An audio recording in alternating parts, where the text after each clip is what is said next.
Hi, I'm Jen Pacici, and I am here today with a beginner watercolor painting supply list for you. So, the first thing that you will need is a decent quality paper. You do not need to get super expensive paper, but if you don't get actual watercolor paper, you will not be happy with the results of your painting. If you try to use like some sort of mixed media or just like regular paper, the colors won't go into the paper. They won't do what they're supposed to do. They'll pool on top. It just won't be good. And the paper will get really wrinkly and gross. So, did I bring my paper over here to show you? Yes, I did. It's behind me. All right, so here's my recommendation for beginner paper. I always buy this giant 18 by 24 pad of paper because then I could paint something large, or I could also cut it up with my paper cutter to make smaller paintings. And what this is just Strathmore 400 series watercolor paper. You don't have to get the 400 series. You could get the 300 series. You can get it at like Michael's. You probably have one of those nearby, or any like craft type or arts store. You can get it on Amazon, and you don't need the size. For just regular painting day to day, you could get an 8 by 10 pad or a 9 by 12. Those would be perfectly fine sizes. You do not need an 18 by 24 pad unless you plan on painting really big or want to cut up into different sizes like I do. So Strathmore 300 series is fine. 400 series is also good. They're both fine. There are plenty of more expensive watercolor papers out there. A lot of times I will use something called Kilimanjaro. It's a little bit thicker. It has a little bit more tooth, as they call it. It's not quite as smooth, and you can get it in a brighter white. Like this looks perfectly bright and fine, but if I hold up my Kilimanjaro paper, it will look brighter than this. There's Arches is like the standard watercolor paper. It is extremely expensive.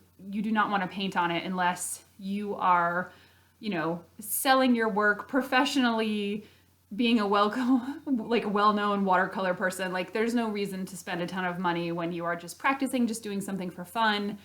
Something like this is totally fine. Next thing is paint.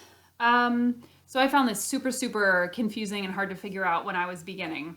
There are a couple different options you have. I'm going to tell you what I do, and then some other choices. So I buy watercolors in a tube like this, and I have a palette. It's just like a white, I guess, plastic kind of thing. I have an art supply store. I live in North Carolina, and we have what's called Cheap Joe's Art Supply. There's one in the city, Asheville, near me. But you should be able to get a palette like this again on Amazon at a craft store. And you take your tube of paint and you squeeze it in, and then you just let it dry. You can use it when it's wet also, but it's totally fine. They dry up, and then you just use something like this. This is called a fingertip sprayer. I don't even know where this came from, but you can buy it. Probably, we have another one back here too that my daughter got with a craft set, this little purple one. Just a little spray bottle. Again, you could search for it online. You can probably just find one maybe in like a cleaning section or a travel section at a drugstore. So every time I paint, they call it waking up your paint. I just spritz water on my colors, give it a couple minutes, and then they are ready to be used. And as I'm painting, if I need to, I can spray. I find that to be the easiest. You could use your brush and wet each paint as well. I like the spraying. As far as the reason that I like that, the putting the tubes, putting it in, I like that I can control what colors I have.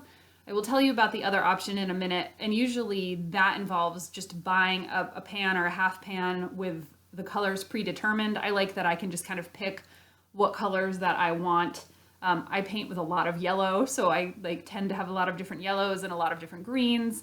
You, depending on what you do, may not want that, and someone else might be painting with all like dark purples and reds. I hardly ever use red, so I have like one square with a vermilion kind of color, but otherwise I don't put any red into my palette because I don't use it. So if you do go this route, what kind of paint should you buy? The standard beginner paint that I have always read about and did start out using, Winsor & Newton is You probably can't. There you go, Winsor and Newton. Their regular watercolors are really expensive and they're more of like a professional grade, but they have this Cotman, which is like a more of a student grade watercolor paint. So this is a very popular paint to start with if you want to just get a few of these. I would suggest getting at least like 6 colors. If you're going to be painting flowers, you probably need to have at least a green, a yellow, depending on what kind of flower color you want to paint, some sort of like a blue or a purple, and maybe a pink of some sort. You can make a lot of the other colors, like browns, you can make by mixing 2 colors opposite on the color wheel. Like you could make a brown mixing yellow and purple, or blue and orange. So just kind of feel out like what you think you'll be painting and what would work best for you as far as the colors that you pick. So Cotman, that's a choice. These days I mostly buy, this is a brand that is sold at the Cheap Joe's that I was talking about. You can order them online though. They're made by Cheap Joe's. It's called American Journey. I've been happy with their watercolors. They are affordable, but they are still good quality. They don't get too dry and like crusty. And then my other favorite brand is Da Vinci. You really should just buy the best quality that you can afford, but don't need to go overboard. Don't buy like kids paints. Like I should have taken it out. Like my daughter has this palette of watercolors with Elsa and Anna on it, and they are garbage. Like they're fine for her, but there's no pigment in them. Like you will not get the results that you want. Student grade can be okay, and then professional grade would be where you would kind of move up to. So it's your choice, but those are some suggestions. If you do not want to buy a palette and fill it up with your own paints, you can buy a half pan or a pan of watercolors already in there, and you would do the same thing, spray or wet them to like wake them up. You can find a lot of them online. The Winsor & Newton Cotman does have a set like that. Sakura Koi. I am not as familiar with that, so I don't want to make a specific recommendation. You could definitely look online for something that has good ratings, or if you go to a craft store, as long as it's not like in the kids section, look for something that is at least student grade or maybe professional grade, depending on what you're looking for. So that is what to do about paint. And then the next important thing that you will need, obviously, is a brush. Now, you can go crazy and buy as many brushes as you want. You could read tons of blog posts about brushes. What I recommend is, this is a round brush. This is probably what you think of when you think of a paintbrush. It's just, it's round. It's got a point at the end. There are fan brushes. I can't even angle brushes. I can't even think of all the names of them. This is what I use almost 100% of the time. This is a size 6 round brush. You can get a thin line with this point up here. You can push down and get more. I have a size 2 as well. I hardly ever use it. And then I have a larger one that's probably a size 12. If you're painting very large and want to do a big wash, you will want a bigger brush, but I've been lately painting a lot of flowers. If you are also going to be painting flowers, something that this size is fine. You can paint small flowers by just using the tip. It has enough where you can push down on the edge here and make broader strokes and get like a slightly larger flower and not feel like it's taking you forever to do. Sable hair brushes are like, again, the standard. This one is like a synthetic sable. It's by Princeton. It's Princeton Heritage. This brush was more expensive than some of my other brushes. It was probably like $10. If you are looking for something less expensive, go to your craft store. Again, look for something that is at least student grade, or if you feel like splurging on it, get a professional grade. Just get a round brush. I would suggest this size 6. It's a great medium size. If you live near a Cheap Joe's, I actually really like they have these white brushes, these synthetic white brushes that say they're for watercolors. They work perfectly fine. Real sable is really expensive, and it can be really like floppy, not as firm. I don't know a better way to explain it. Those are really expensive. There's no reason that you would need that starting out. So I would just suggest one, if you want to really keep it on the cheap, one size 6 round brush, some sort of synthetic or synthetic sable really is okay. As long as it is not, again, like made for kids or one of those brushes, you know, make sure it's a round brush that has a nice tip on top. Those are the main supplies that I use all the time. That's it. But a lot of people ask me how I get the white lines between my landscapes or my flowers or whatever I'm doing. A lot of people think there's something called masking fluid that you can paint onto your paper that repels watercolors. I do not use anything like that. I paint very carefully. I do not consider myself a detail-oriented person, yet I'm able to do this, so I believe you are also able with some practice. But I do have two secret weapons to help me clean up the lines. And those are, this is probably my favorite. This, it's all like written in Japanese, so you can't even tell. This is in, I think you pronounce it, it's called it's a uni ball Signo, Uniball Signo, Signo. And it's just a white gel pen. I've tried a lot of gel pens. This is definitely my favorite.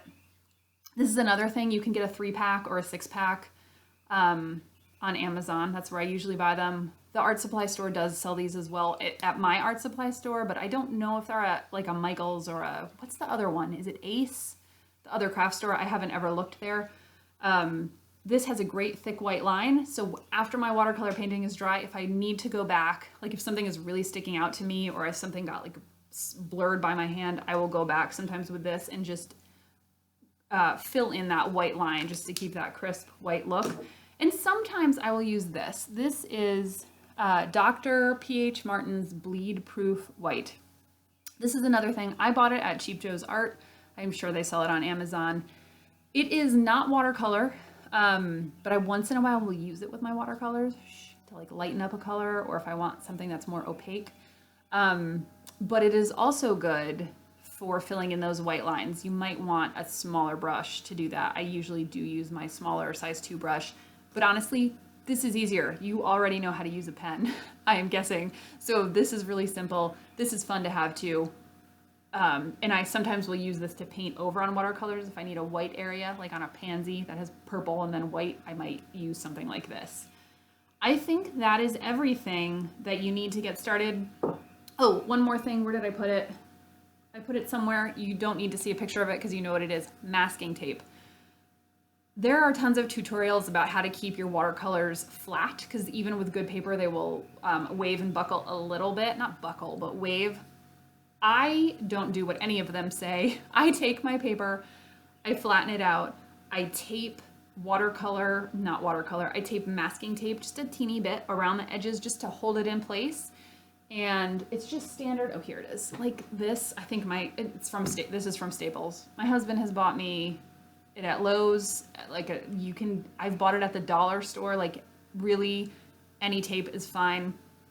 I oftentimes when I take it off will take it and stick it to my pants for a second and peel it off just to make it less sticky so that when I pull it off the paper, it doesn't tear the paper. But otherwise, it really doesn't matter what kind you get. And then once I complete a painting, once it's dry, I gently peel it off at a 90-degree angle. And then when I'm really sure the painting is dry, if it's wavy in a way that I don't think looks good, I just put it under a couple of heavy books and then put some hand weights on top of it and leave it overnight and it flattens it out. You could like wet your paper and use gum tape and straighten it out. It just seems like too much trouble to me. This works perfectly fine for me. I would suggest this unless you are working on, there are some watercolor blocks where it's attached on all 4 sides and you cut the paper off at the end. That will keep it down for you. And even if you're using a notepad like this, I would suggest that you'll probably want to rip the paper off rather than like painting on the pad like this. And in that case, I would think you'd want to tape it down. So that should get you started with everything that you will need to make some really nice watercolor paintings. And I hope this helped, and I'll see you next time.